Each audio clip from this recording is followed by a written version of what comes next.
G'day Bomber fans, our girls got a win last night, but gee, I got some grey hairs watching it. We scraped over the line against the Swans in a must-win clash, just a kick in it in the end. A big review coming up, so let's get right into it. And also, if you want some trade news, I have released some on this channel just this morning, so check that video out as well. Alrighty, quarter by quarter recap. The first was a proper scrap. The game was being played almost exclusively between the arcs. There was little to no action going on inside 50, little to no wiggle room. We had most of the game in our forward half, but opportunities were limited and neither team could make the most of theirs. We had a dribbler from Dari Bannister that narrowly missed, and the Swans had a slight sider from a set shot that just wasn't straight enough. It was an even, low-scoring, tense term of footy. The second we really got going, we started getting really good looks in, and more importantly, we started converting those looks into goals.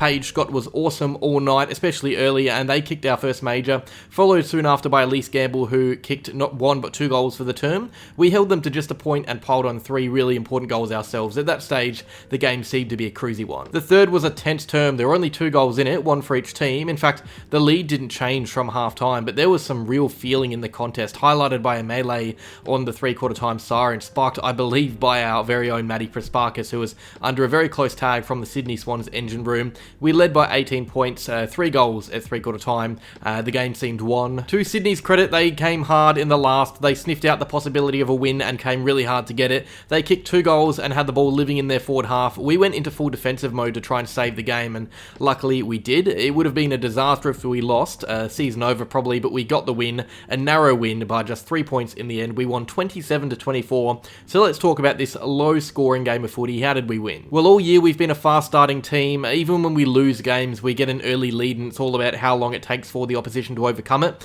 And last night was no exception. We got that lead in the second quarter, a 3-goal lead, and from there it was all about how long it would take for the Swans to reduce that deficit and win the game if they could do so. And honestly, 5 more minutes on the clock and they probably get the job done. But to our credit, we got that early lead thanks to our fast start. Not necessarily in the first term, but just the first half as a whole. We weren't great early in that first quarter. It was a real arm wrestle, but that second quarter was very dominant. The most dominant of the game. Sydney's last quarter didn't get to our level of the second, and that matters because the first and third terms were both so even.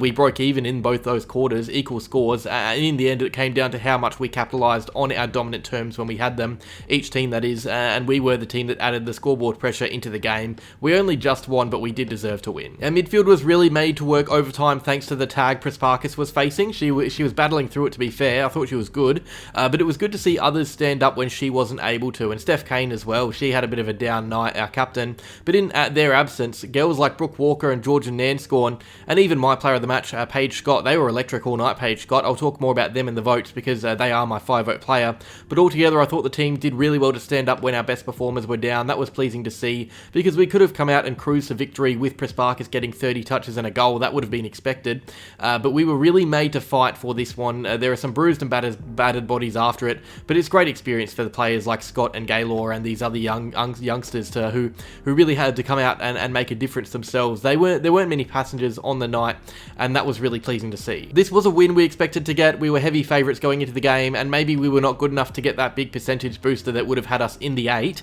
We now end the round in 9th, but I think this is a valuable learning experience and one that I reckon puts us in a good place for the rest of the season. Sure, a win like our Melbourne game would have been fun and really enhanced our chances of making the 8 with that gap in percentage to teams below, but here you get a close finals-like finish that we had to hold off. They were coming hard, Sydney. They really looked good. It was an impressive performance as a team from them.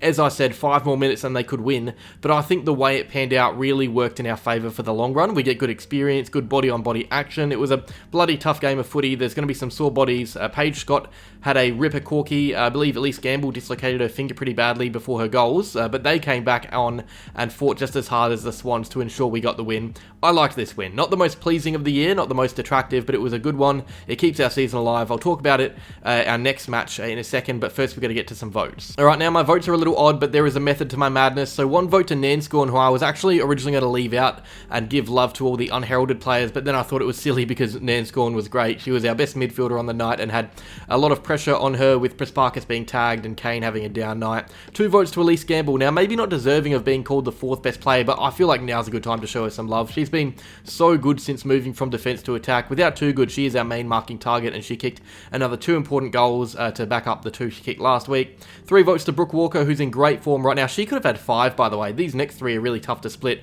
I gave Georgia Clark 4. She's having putting such a good season down back for us. Really, really impressed with her, especially in the last few weeks. But 5 votes to Paige Scott. They were just electric all night. But specifically in that first half, it was like we had an extra player on the field, and a big reason for that was Scott and their pressure.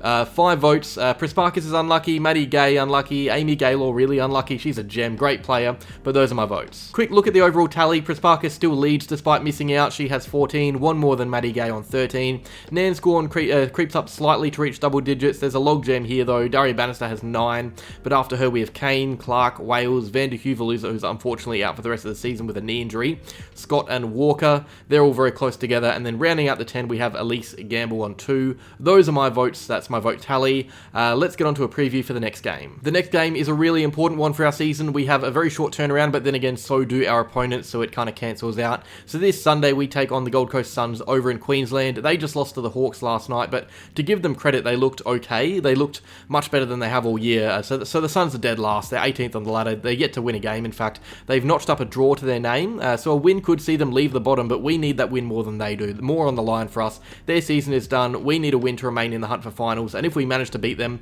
we leap into the 8. That is what is ahead of us. We won't get any players back, unfortunately. If anything, we could lose some. Scott and Gamble had to come off at stages of that game. Hopefully they're both all good to go, but yeah, massive game. Banana peel. The Suns are a team we should be beating, but to be fair, they looked really decent against the Hawks, so they are improving on the run. That game is on Sunday at 1 PM for Victorian viewers, which I'm sure most of you are. But that is that. Quick review. There are some other things I have to get through on the channel, so this is out at the same time as some trade news that I also released this morning, so go check that out. But yeah, good win for the girls. Stressful, but a good win. We move on to our next game to try and keep the finals hopes alive. Cheers for watching, guys. Like, subscribe, and go Bombers.